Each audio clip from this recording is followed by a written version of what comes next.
ओम करलबोधनं घोरां मुक्तकेशिं चतुर्भुजां कालिकां दक्षिणां दिव्यां।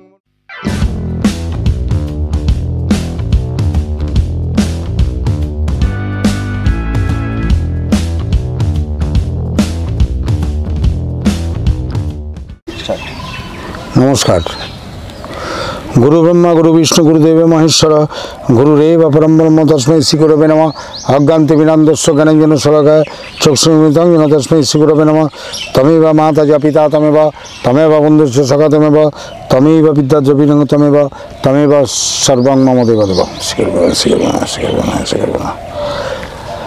गुरुदेवेर श्रीचरणे प्रणाम जानिए आज के आपनादेर ऋण निये किछु बक्तव्य राखबो। देखुन एकजन मनुष्य सन्तान जखन जन्मग्रहण करे से कतकगुलो आध्यात्मिक ऋण निये जन्मग्रहण करे। ता प्रथम ऋणटा हच्छे देव ऋण, ऋषि ऋण, भूत ऋण इत्यादि एरकम पंच ऋण निये जन्माय।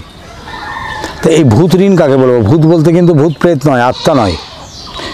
भूत बोलते এই পৃথিবীতে আমরা যা দেখছি গাছ লতা পাতা পশু পাখি आत्मीय स्वजन बंधु सभी भूत माने जा आमरा देखছি भूत माने जेटा आछे।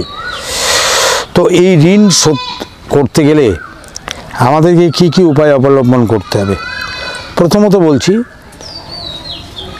কাক, কুকুর, মাছ, পাখি এবং ভিক্ষুক মানুষ এদেরকে যথাসম্ভব আপনি প্রতিদিন কিছু না কিছু প্রত্যেককে খেতে দিন।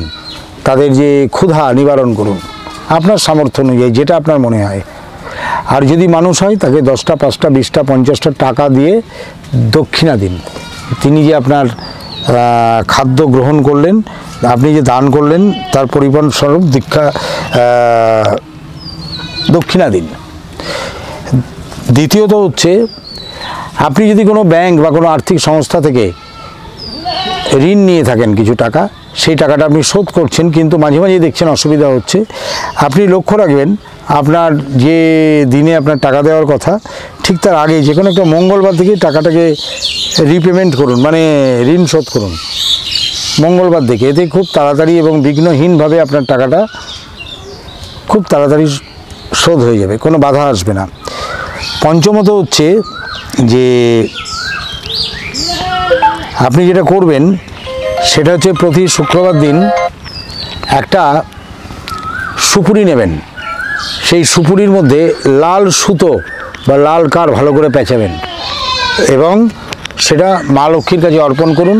তার কাছে প্রার্থনা করুন যে হে মা, যেন আমার টাকাটা খুব তাড়াতাড়ি শোধ হয়ে যায়। এতে করে কী হবে? আপনার ঋণ খুব তাড়াতাড়ি সঞ্চয় হবে, গৃহে শান্তিও বজায় থাকবে। ঋণ খুব খারাপ জিনিস। যারা একবার ঋণ নিয়েছেন তারা আমার কথাটা উপলব্ধি করবেন। ঋণের থেকে ঋণ, তার থেকে আবার ঋণ হয়। এটা কোথা থেকে আসে? এই যে ভোগবাদী সমাজ থেকে। ভোগ নিশ্চয়ই আপনি করবেন কিন্তু সেটা আপনার সীমারেখার মধ্যে, যে টাকাটা আপনি শোধ করতে পারবেন। ঠান্ডা মাথায় বিচার করে তারপরে ঋণ নিন। যেভাবে বললাম শোধ করুন, আপনার জীবন আনন্দময় হবে। নমস্কার।